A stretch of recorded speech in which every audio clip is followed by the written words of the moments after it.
मेरे को मिलना नहीं मिलना इतना मायने नहीं रखता, लेकिन मुसलमानों का सियासी इत्तेहाद मौजूद रहना ये मेरे लिए ज़्यादा मायने रखता है। मेरे अकेले आरिफ हुसैनी की कोई हैसियत और औकात नहीं। जो बात करते हैं ज़बान पर कायम रहने वाले लोग हैं।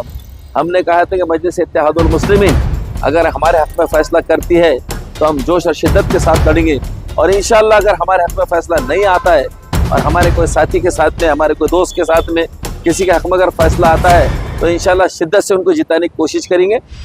कौन कर रहा है विकास की बात और कौन कर रहा है वादे। चुनाव की दस्तक हो चुकी है और अब सवाल उठेंगे सीधा नेताओं से। वादों की दुकान चमकाने वाले भी मिलेंगे, लेकिन हम ढूंढेंगे असली विकास के खिलाड़ी। जनता की राय अब सामने आएगी, हकीकत दिखेगी बिना मेकअप, बिना मास्किंग। जनता बोलेगी, सुनेगा नेता। औरंगाबाद वालों तैयार हो जाओ, क्योंकि अब की बार खबर होगी दमदार। ये सिर्फ न्यूज नहीं, ये है आपकी आवाज। तो आप जुड़े रहिए औरंगाबाद तक के साथ। औरंगाबाद तक, औरंगाबाद शहर का सबसे तेज न्यूज नेटवर्क।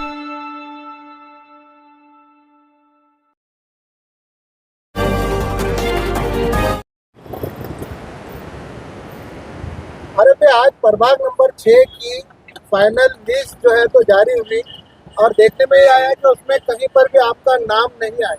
देखिए, हम मजलिस इत्तेहादुल मुस्लिमीन के सिपाही हैं और आज के इस दौर के अंदर जो नफ़रत की राजनीति पूरे देश में चल रही है, उस नफ़रत को ख़त्म करने का बेड़ा अगर किसी ने उठाया है तो मेरे क़ायद मोहतरम बैरिस्टर असद अवैसी साहब ने उठाया है। और हम असद अवैसी साहब के नज़रियात और उनके ख़यालात से जुड़े हुए लोग हैं। तो इसके अंदर मेरा ज़ाती मफाद या मेरा इसके अंदर ज़ाती स्वार्थ ज़्यादा मायने नहीं रखता। इसके अंदर मजलिस का और कौम का इत्तेहाद ज़्यादा मायने रखता है। देखिए, आज के दौर के अंदर तमाम हमारे जो हाउस होते हैं, यानी कि कॉरपोरेशन हो, असेंबली हो, पार्लियामेंट हो, उसके अंदर हमारे ज़्यादा से ज़्यादा नुमाइंदे जाना चाहिए जो ख़ास तौर से पसमानदा मुस्लिम समाज की, दलित समाज की और वंचित समाज की आवाज़ उठाए। और मजलिस इत्तेहादुल मुस्लिमीन जो कोई फैसले आज औरंगाबाद के महानगर पालिका के ताल्लुक़ से कर रही है, उसका हम सर खम करके उसको तस्लीम करते हैं और अवाम से ये उम्मीद करते हैं कि जो फैसले आ रहे हैं आप उनको सरखम करके तस्लीम कीजिए और जोश व खरोश के साथ में इंशाल्लाह इस इंतखाब के अंदर हिस्सा लीजिए। और रहा मेरे अकेले की तरह आप बात कर रहे हैं कि मेरा नाम आया नहीं आया, अभी 2 ही नाम वार्ड नंबर 6 में हमारे क़ायद मोहतरम जनाब इम्तियाज़ जलील साहब के ने शाये किए और अभी 2 नाम डिक्लेयर हुए, अभी 2 नाम डिक्लेयर होना बाकी है।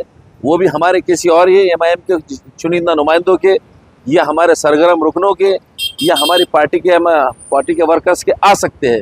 लेकिन जिस किसी के भी नाम आएंगे हम सबका खैर मकदम करने के लिए तैयार किए। तो हम जो बात करते हैं ज़बान पर कायम रहने वाले लोग हैं। हमने कहा था कि मजलिस इत्तेहादुल मुस्लिमीन अगर हमारे हक़ में फ़ैसला करती है तो हम जोश और शिद्दत के साथ लड़ेंगे, और इंशाअल्लाह अगर हमारे हक़ में फ़ैसला नहीं आता है और हमारे कोई साथी के साथ में, हमारे कोई दोस्त के साथ में किसी के हक़ में अगर फ़ैसला आता है तो इंशाअल्लाह शिद्दत से उनको जिताने की कोशिश करेंगे। आरिफ हुसैनी ज़बान का पाबंद है, मैं कोई लच्छेदार और दोगली राजनीति नहीं चलता। जो कहता हूँ साफ कहता हूँ, यही मेरा कहना है। सुनने में ये भी आ रहा है कि आप पैनल की तैयारी कर रहे हैं और पैनल से आप अपक्ष लड़ने वाले। ये बात बेबुनियाद बात है। जब मैं कह चुका हूँ कि मैं मजलिस इत्तेहादुल मुस्लिमीन का सिपाही हूँ तो दूसरे पैनल बनाना कि दूसरी बेतुकी बातों के बीच में जाना मेरा काम है। जमात को मजबूत करना मेरा काम है। जमात के चुने हुए देखिए, हम वो शख्स हैं जिन्होंने जमात के लिए हम बिहार गए, हम सीमांचल गए, हम वो है जो गुजरात गए, गोधरा गए, अहमदाबाद गए पार्टी को मजबूत करने के लिए। हम वो है जो दिल्ली गए, तेलंगाना गए, हम वो है जो बुरहानपुर गए। उसी के साथ साथ पूरे महाराष्ट्र के और मराठवाड़े के हम दौरे करते हैं मजलिस को मजबूत करने के लिए। उसी के साथ साथ अभी जो इलेक्शन हुए आपने देखा होगा, देहात के जो इलेक्शन हुए उसके अंदर 8 से 10 दिन हम शाना बशाना डेली हम रोज़ जाते थे और सुबह से जाके शाम को घरों पे वापस आते थे ताकि जमात मजबूत हो। और हमारा आगे भी वही नस्बुल आइन रहेगा और हमारा यकीन भी यही। हाँ ठीक है, राजनीति के अंदर चढ़ाव उतार आते रहते, ज़रूरी नहीं है कि आपने जो चीज़ मांग ली वो सारे हालात आपके फेवर में आ जाए, लेकिन इन चीज़ों को देखा जाएगा कि ठीक है अगर हम किसी जाविये में नहीं बैठते हैं इसके ऊपर बाद में बात की जाएगी। लेकिन आज जो उम्मीदवार सामने है इंशाअल्लाह हमको खैर मकदम करके उनका खैर मकदम करना चाहिए। उनका जो है तो मैं उनको मुबारकबाद पेश करता हूँ। आपको नहीं लगता है कि कहीं ना कहीं आपके साथ नाइंसाफी हुई है, क्योंकि आपके वार्ड में एक अच्छा काम रहा है? देखिए, मैं इसको नाइंसाफ़ी या मैं इसको दूसरी तरफ नहीं ले जाना चाहूँगा। हम आज जिस मकसद के लिए निकले, मेरे कार को, मेरी बात को और मेरी इस बात को समझने की कोशिश करो। मेरे को मिलना नहीं मिलना इतना मायने नहीं रखता, लेकिन मुसलमानों का सियासी इत्तेहाद मौजूद रहना, ये मेरे लिए ज़्यादा मायने रखता है। मेरे अकेले आरिफ हुसैनी की कोई हैसियत और औकात नहीं, लेकिन मिल्लत का इत्तेहाद बरकरार रहेगा तो मेरे जैसे कई आरिफ हुसैनी हौसों में पहुँच जाएंगे, मेरे जैसे कई आरिफ हुसैनी सियासत में आ जाएंगे। औरंगाबाद तक मीडिया जो है वो पिछले कई सालों से बहुत अच्छी खिदमत दे रहा है, लोगों तक खबरें पहुंचाने का काम कर रहा है और उसकी रीच बढ़ रही है। उन्हें सिल्वर बटन मिला है, मैं उनको मुबारकबाद देता हूं और उम्मीद करता हूं कि आगे उनको सिल्वर की जगह गोल्ड भी मिले, गोल्ड के बाद प्लैटिनम भी मिले और वो इसी तरह से लोगों का काम करते रहे। शुक्रिया।